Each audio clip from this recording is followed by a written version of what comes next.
Assalamualaikum warahmatullahi wabarakatuh. Ketemu lagi di mata perkuliahan Teknik Jalan Raya.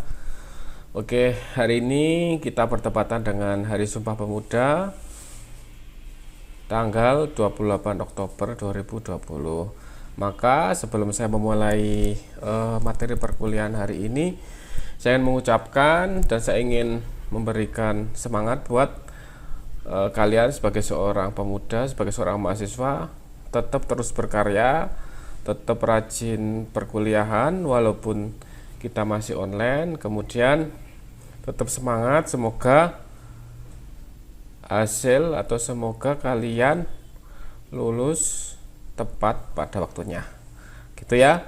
Oke, hari ini Bapak akan menjelaskan terkait pendekatan transportasi. Oke, kita akan mengulang materi yang minggu lalu. Kemarin sudah saya contohkan atau Bapak sudah contohkan terkait permasalahan yang ada di Kota Malang, kemudian bagaimana cara mengatasinya, bagaimana cara memberikan solusi baik itu jangka pendek, jangka menengah ataupun jangka panjang selama 10 tahun sampai 20 tahun. Oke, pada kali ini Bapak akan menjelaskan terkait pendekatan transportasi. Jadi apa aja yang dipakai dalam merencanakan sebuah transportasi, nanti juga kaitannya dengan jalan raya.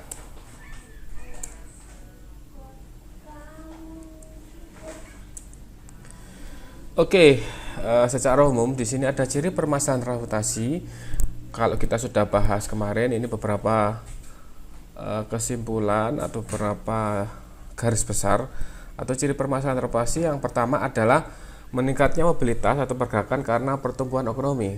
Kenapa demikian? Karena seiring dengan semakin meningkatnya pertumbuhan ekonomi, maka pergerakan atau mobilitas penduduk atau masyarakat itu semakin banyak, seperti itu. Kemudian kapasitas prasarana transportasi yang terbatas, karena di sini permasalahan yang termasuk dalam bidang transportasi, prasarana yang kita butuhkan untuk melakukan pergerakan atau moving itu sangat terbatas. Kemudian kebutuhan pelayanan transportasi sangat kualitatif, mempunyai ciri berbeda sebagai fungsi dari waktu, tujuan perjalanan, frekuensi, jenis kargo, dan lain-lain. Kemudian pelayanan transportasi tidak sesuai dengan kebutuhan akan menyebabkan sistem transportasi mubazir. Seperti contohnya di mana apabila ada pelayanan angkutan umum, kemudian terlalu banyak armada, terlalu banyak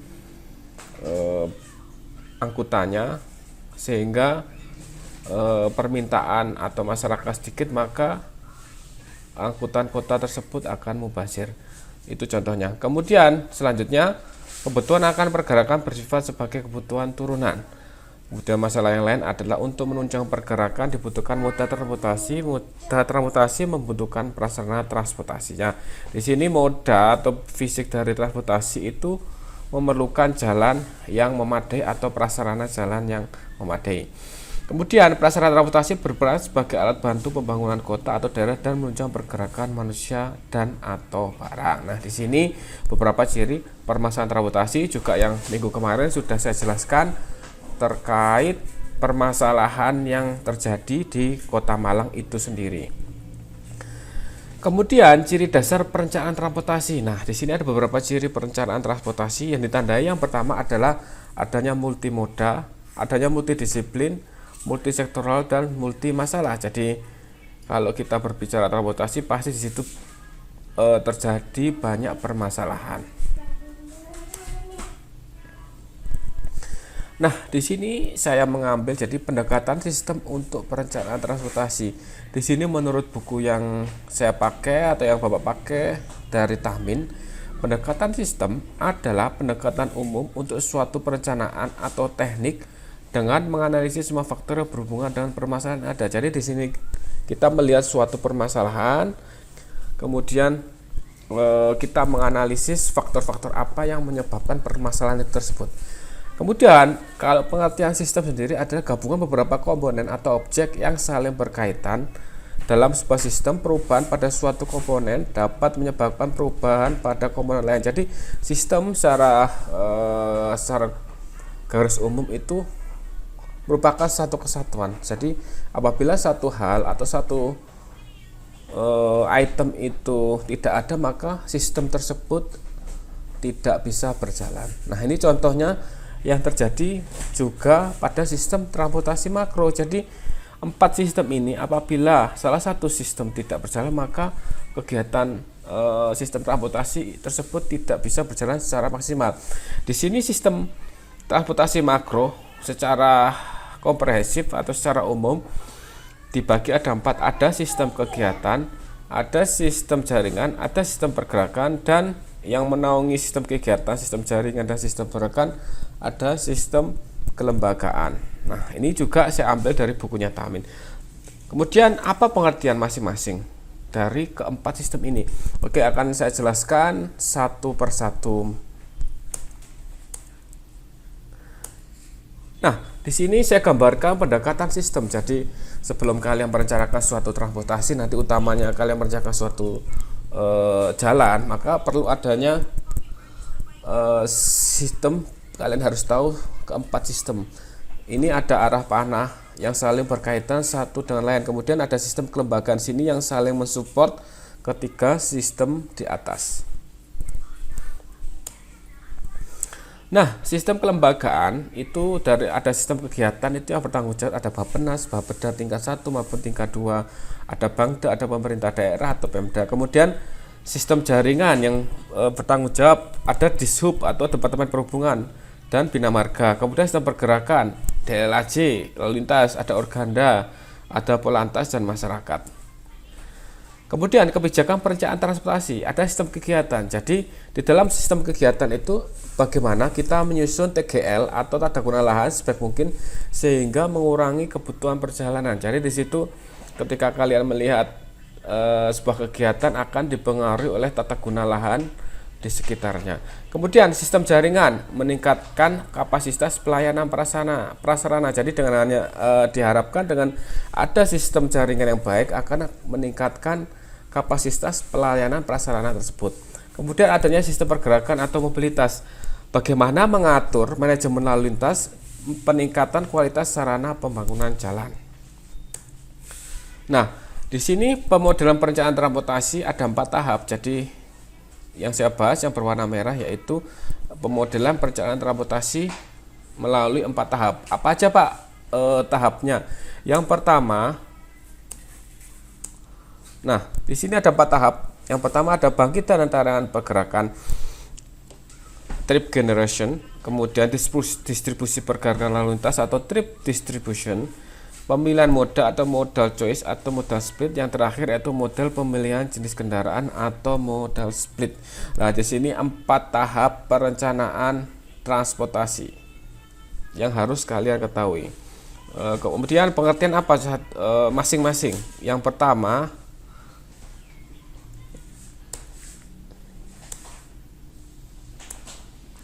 oke, kita bahas yang poin pertama, bangkitan dan tarikan pergerakan.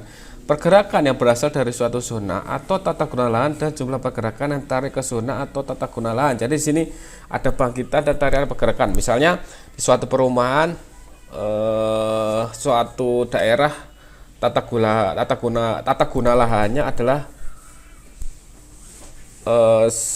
perumahan. Dari situ maka di perumahan itu akan terjadi bangkitan. Kemudian kalau tarikan pergerakan, contohnya misalnya mall, misalnya di Malang ada Mall Olympic Garden atau mall MOG ataupun mall yang di daerah pusat kota. Nah, itu timbul tarikan pergerakan. Jadi menimbulkan orang itu akan menuju ke mall tersebut, itu namanya tarikan pergerakan. Nah, ini contohnya tujuan perjalanan. Di sini ada berapa persen yang mempengaruhi seseorang itu melakukan perjalanan. Kemudian tata guna lahan berbeda, misalnya pemukiman, pendidikan dan lain-lain, mempunyai karakteristik bangkitan yang berbeda, yaitu yang pertama ada jumlah arus lalu lintas, jenis lalu lintas, dan waktu yang berbeda. Pergerakan mengakibatkan berbagai macam interaksi. Sasaran umum perencanaan transportasi adalah membuat interaksi tersebut menjadi semudah dan seefisien mungkin dengan menetapkan kebijakan tentang hal berikut. Jadi bagaimana kita menciptakan suatu transportasi itu mudah dan efisien. Terutama apa? Berarti kita harus melihat sistem kegiatannya apa, sistem jaringannya seperti apa, sistem pergerakan seperti apa, dan yang terakhir ada sistem kelembagaannya ya. Kemudian pengertian yang kedua, perencanaan distribusi pergerakan lalu lintas atau yang disebut trip distribution.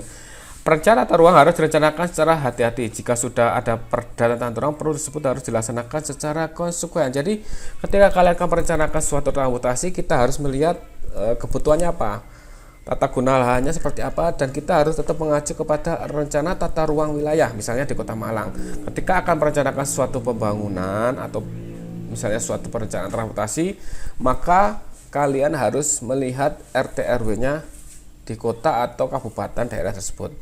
Kemudian yang ketiga, apa model yang ketiga? Pemilihan moda. Dasar pemilihan moda adalah perjalanan yang berkaitan dengan waktu, masa perjalanan, jarak. Kemudian kedua ada pelaku perjalanan yang dipengaruhi oleh income, car ownership, kepemilikan kendaraan, social standing, dan kepadatan perumahan. Kemudian yang mempengaruhi dasar pemilihan moda selain dua di atas apa? Yang ketiga adalah sistem transportasi yang dipengaruhi oleh perbedaan waktu tempuh, tingkat pelayanan, dan biaya. Nah, ini tadi saya jelaskan 1.1, poin 2, dan poin 3. Kemudian poin 4 adalah model pemilihan rute perjalanan atau traffic assessment, di mana setiap pelaku perjalanan mencoba mencari rute terbaik yang meminimumkan biaya perjalanan. Sehingga apa?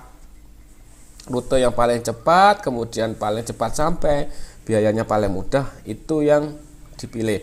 Kemudian dari beberapa rute alternatif akhirnya berakhir pada suatu pola rute yang stabil setelah beberapa kali mencoba. Yang ketiga, jika setiap pelaku perjalanan dapat mencari rute yang lebih baik untuk mencapai zona tujuannya, maka kondisi dengan kondisi keseimbangan jaringan jalan. Jadi tadi ada 4 model ya, saya ulangi, ada 4 model perencanaan transportasi. Yang pertama apa? Jadi ada bangkitan dan tarikan. Yang kedua ada distribusi perjalanan. Kemudian yang ketiga ada pemilihan modanya bagaimana. Yang keempat model pemilihan rute perjalanan yang paling cepat dan paling efisien. Oke, Bapak lanjutkan. Oke, kalau kita melihat penjelasan yang saya jelaskan di atas, maka Bapak mengambil kesimpulan ada beberapa yang harus kalian pahami. Di sini ada metode dan waktu. Jadi dengan adanya pendekatan transportasi, dengan metode pendekatan transportasi akan menimbulkan pendekatan perencanaan transportasi.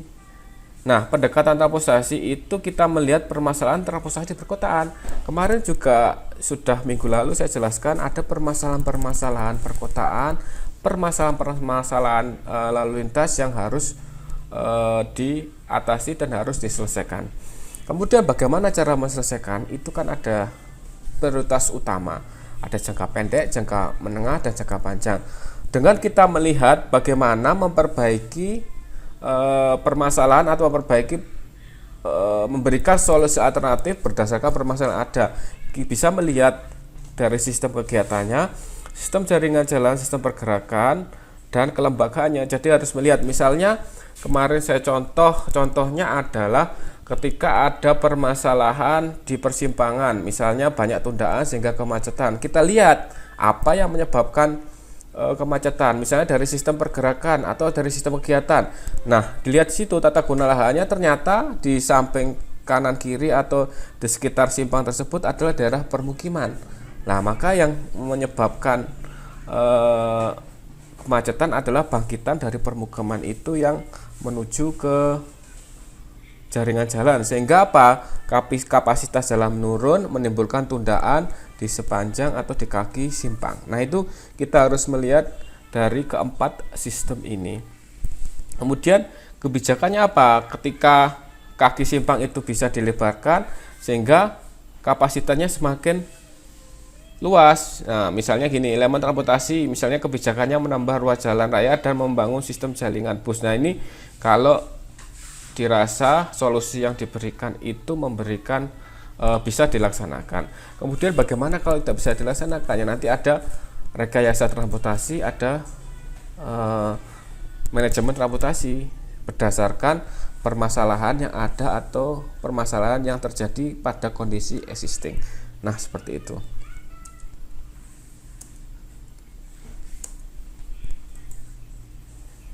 Nah, ini ya sistem kegiatan, sistem jaringan, sistem pergerakan, dan sistem kelembagaan. Dan ini harus kalian pahami. Nah, ini kalau sebuah sistem ya, contoh sebuah sistem tadi kan sudah saya jelaskan. Sebuah sistem saling berkaitan, ada proses dan nanti ada outputnya. Nah, ini ada beberapa pendekatan yang bisa kita lakukan pada perencanaan transportasi, utamanya untuk meningkatkan atau merencanakan suatu jalan raya. Nah, di sini ada step-stepnya, step 1, 2, 3, 4, 5, 6, 7, 8. Misalnya step pengorganisasian, step kedua penetapan beberapa variabel, pembiayaan dan pembuatan program, penilaian alternatif, peranan para perencana, pendekatan multidisipliner, partisipasi warga kota dan masyarakat, dan kendala kelembagaan. Jadi ini pendekatan yang bisa kita lakukan pada perencanaan transportasi. Ada gambar 1. Kemudian gambar 2, bagaimana cara menetapkan variabel. Di sini ada penetapan beberapa variabel. Bagaimana caranya? Kita melihat dari perencanaan sistem tunggal dan majemuk. Kalau sistem tunggal kita mengevaluasi apa yang dilakukan, kemudian mensimulasi alternatifnya, kemudian nanti keluar yang paling solusi alternatif yang paling bagus yang kita tetapkan sebagai solusi utama atau prioritas utama. Kemudian kalau sistem perencanaan yang majemuk, berarti kita melihat dari kebijakan pemerintah, dari pendidikan, di sini ada perumahan, rekreasi, perlindungan, transportasi itu sendiri, pembangunan sosial dan pembangunan ekonomi. Jadi semua variabel ini harus kita pertimbangkan dalam merencanakan sebuah transportasi. Jadi lebih kompleks. Jadi saya memberikan sistem tunggal, contoh sistem tunggal dan contoh sistem majemuknya pada gambar 2. Oke ya, paham ya? Kemudian, nah, tugas kalian sekarang adalah pada gambar 1 tadi ya. Pada gambar 1 ini kan ada beberapa step. Ada 1, 2, 3, 4, 5, 6, 7, 8, 9 1, 2, 3, 4, 5, 6, 7, 8. Ada 8 step. Kemudian ada beberapa penetapan variabel pada gambar 2. Tugasnya kalian jelaskan setiap step itu apa maksudnya. Kalian beri penjelasan, kalian beri contoh juga boleh, bahkan kalian memberikan contoh studi kasus. Kemudian kalian kerjakan pada kertas folio bergaris, jangan lupa dituliskan nama dan NIM. Kemudian dikumpulkan pada tanggal 31 jam 12 malam ya, paling lambat. Tolong diperhatikan. Tugas maaf ya, ini tugas kedua. Jadi yang tugas yang pertama kemarin sudah, kita ada tugas kedua. Tolong dikerjakan sebaik-baiknya. Nanti bisa kalian putar kembali video ini untuk lebih memahami, dan nanti saya berikan materi. Oke, mungkin cukup dari saya penjelasan secara singkat. Kalian explore sendiri, kalian mencari dari literatur lain yang bisa menunjang apa yang Bapak jelaskan pada hari ini, tanggal 28 Oktober 2020. Tetap semangat, jaga kesehatan. Selamat pagi. Wassalamualaikum warahmatullahi wabarakatuh.